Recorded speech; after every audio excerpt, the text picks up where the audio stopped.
अऊज़ु बिल्लाहि मिनश्शैतानिर्रजीम बिस्मिल्लाहिर्रहमानिर्रहीम। जी, उम्मीद है आप सब खैरियत से होंगे। आज का लेसन नेक्स्ट लेटर्स देखते हैं इंशाल्लाह।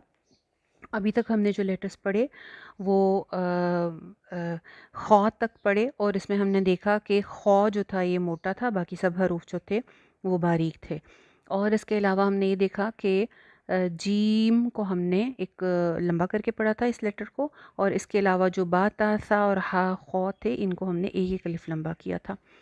आज जो हम लेटर्स पढ़ेंगे दाल ज़ाल, ये दोनों जो हैं ये हमने लंबे करके पढ़ने हैं, मद करके पढ़ने हैं, जैसे कि हमने जीम को पढ़ा था। और इसके अलावा हम रॉ भी देखेंगे। दाल जो है ये बहुत आसान है और मोस्टली लोगों का ये ठीक ही होता है, ऐसा सच इसमें कोई प्रॉब्लम नहीं होती है। सिर्फ ये है कि इतनी सी बात नोट कर लें कि दाल जो है ये सेम उसी मखरज से निकलता है जैसे ता निकला था, यानी ऊपर वाले दो दांतों की जड़ से सेम वहाँ से दाल निकलता है। ठीक है, तो इसको लंबा करके पढ़ना है। दाल दाल दाल।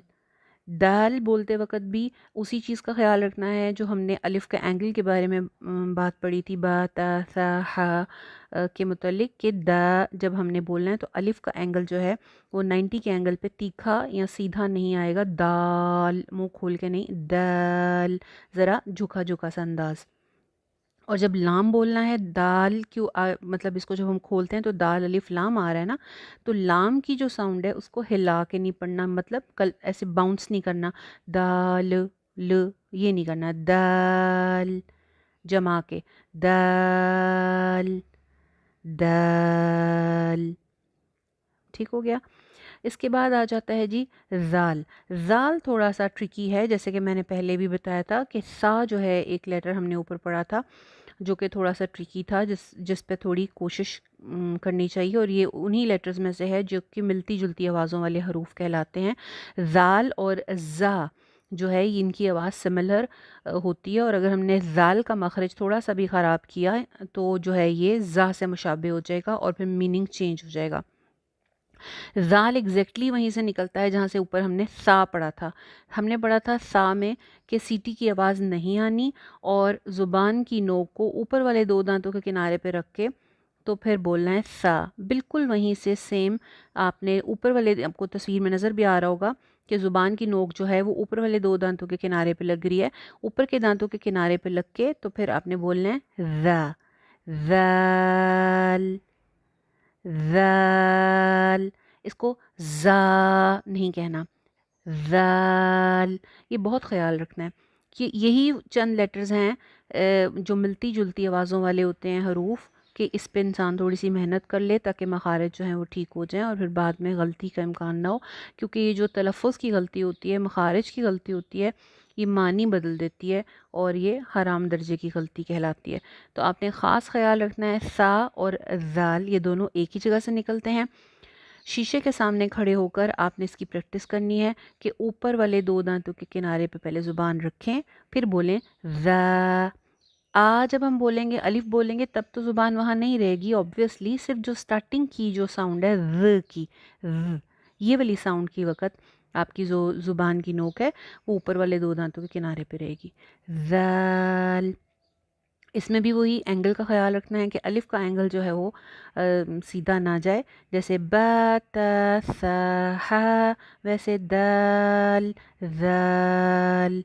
लाम को जमा के दाल ज़ाल। बिल्कुल ठीक है। उसके बाद आ जाता है हमारा लेटर रॉ। रॉ जो है इसके मुतल्लिक ये नोट कर लीजिए कि ये ज़बर के साथ जब पढ़ें तो मोटा पढ़ते हैं। तो यहाँ पे क्योंकि हम रॉ ज़बर के साथ पढ़ रहे हैं, रॉ ज़बर अलिफ रॉ, तो इसलिए इसको हम मोटा पढ़ रहे हैं। अगर ये कहीं ज़ेर के साथ आएगा जब हम कुरान मजीद पे पढ़ेंगे या कायदे के अंदर जब एक्सरसाइजेस करेंगे तो वहाँ ज़ेर वाला रॉ बारीक होता है, पेश और ज़बर वाला रॉ मोटा होता है। रॉ का जो मखरज है वो ऊपर के चार दांत हैं। मोस्टली लोगों का ये ठीक ही होता है, सच इसमें कोई प्रॉब्लम नहीं होती। सिर्फ एक छोटा सा इशू कुछ लोगों को आता है, और वो ये है कि वो रॉ की आवाज़ जो है बहुत ज़्यादा, वो क्या कहते हैं उसको, تکرار کے ساتھ، کچھ لوگوں کی کچھ ضرورت سے زیادہ تکرار کے ساتھ، جیسے رو رو ایسے کر کے ر، یہ ساؤنڈ نہ نہیں چاہیے۔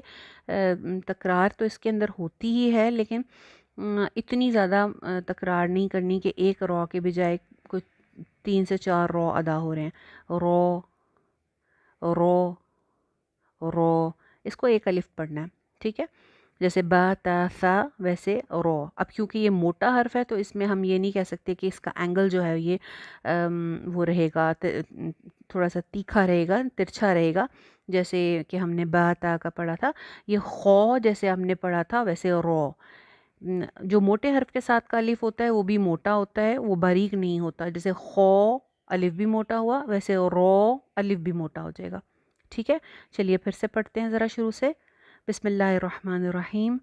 الف با تا ثا جیم ہا خو دال ذال رو۔ الف با تا ثا جیم ہا خو دال ذال رو۔ بالکل ٹھیک۔ اتنی پریکٹس کیجیے گا۔ جن لیٹرز کو ہم نے لمبا کر کے پڑھا ہے ان کو لمبا کر کے ہی پریکٹس کریں، جن کو ایک ایک الف لمبا کرنا ہے ان کے اینگل کا خیال رکھیں، اور پلس جو موٹے حروف ہیں جیسے خو اور رو ان کو موٹا پڑھیں، ٹھیک ہے جی؟ آج کے لیے اتنا کافی ہے۔ السلام علیکم ورحمۃ اللہ وبرکاتہ۔